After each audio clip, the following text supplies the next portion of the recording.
आपने पहले ही अंदेशा जताया था, क्या कहना चाहती हैं? सर, हम यही कहना चाहते हैं कि पुलिस की वर्दी दी गई है तो उसका गलत फायदा न उठाएं। जिसके ऊपर 36 केस है उसका भी इनकाउंटर करवा देते, जिसके ऊपर एक केस है बेगुनाह उनका भी इनकाउंटर करवा दिए हैं ये लोग। अगर इसमें 15 लोग शामिल हैं, 14 लोग शामिल हैं तो सबका इनकाउंटर होना चाहिए। ये जो दिखाते हैं ना, ये कानून वास्तव में अंधा है, कोई इंसाफ नहीं मिल रहा है। हम लोगों के ऊपर क्या बीत रही है, हम लोगों की माँ भी नहीं है, पिता हैं हमारे बड़े भाई थे। अगर हमारे पिता कुछ हो गया तो हम लोग सारे कौन थे? हमारे भाई ही तो थे। उन लोगों ने उनका भी बेरहमी से इनकाउंटर कर दिया। हम यही चाहते हैं कि सबका इनकाउंटर हो, इंसाफ मिले। इस सरकार में हम अभी तक तो सरकार के खिलाफ कुछ नहीं बोल रहे थे, लेकिन वास्तव में जो हो रहा है बहुत गलत हो रहा है। ये नहीं होना चाहिए, चाहे फिर इसमें विपक्षी पार्टी हो या फिर कोई भी हो, कोई भी नेता हो, जो करवा रहा है बहुत गलत करवा रहा है। हम लोगों को इंसाफ मिलना चाहिए, ऐसा नहीं होना चाहिए था। जो किए हैं बहुत गलत किए हैं। भगवान तो उनको सजा देंगे ही, लेकिन उनको भी सजा मिलनी चाहिए कानून की तरफ से। अगर कोई गुनाह करता है तो उसकी सजा कोर्ट देता है, ना कि पुलिस ऐसे इनकाउंटर कर देगा।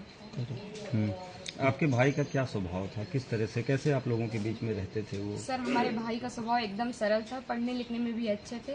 हम लोगों के साथ एकदम फ्रेंड के जैसे बिहेवियर उनका था, और गए थे तो बात भी होती थी, और हम लोगों से बहुत ज़्यादा उनको लगाव स्नेह था, जैसे कि हर एक भाई बहन में होता है। और आज ये सुनने के बाद जैसे लग रहा है कि हम लोगों के जमीन पैर से एकदम खिसक गई हो।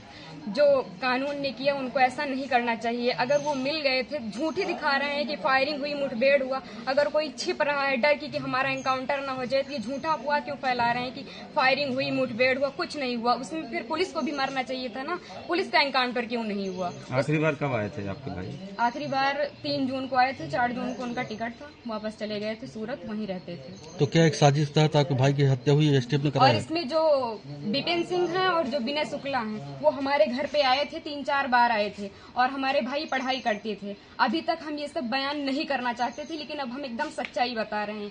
वो लोग उनको लालच देके कि ऐसा गाड़ी होगा, बंगला होगा, वगैरह वगैरह, जबकि भगवान का दिया सब कुछ हम लोगों के पास है, सब कुछ है, लेकिन फिर भी उन लोगों ने लालच दिया, और लालच में ले जाकर उनको सूरत में एक केस में फंसा दिया। उसके बाद वो थे कि नहीं थे न ये हम लोगों को पता है।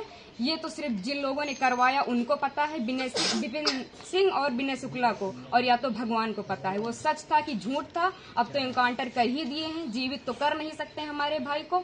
बस हम ये चाहते हैं कि जिन्होंने इनकाउंटर किया उनके ऊपर केस होना चाहिए, कि अगर कोई गुनाह होता है तो उसकी सजा कोर्ट देगा, ना कि एसटीएफ वाले या फिर पुलिस वाले। बस हम यही चाहते हैं। ठीक।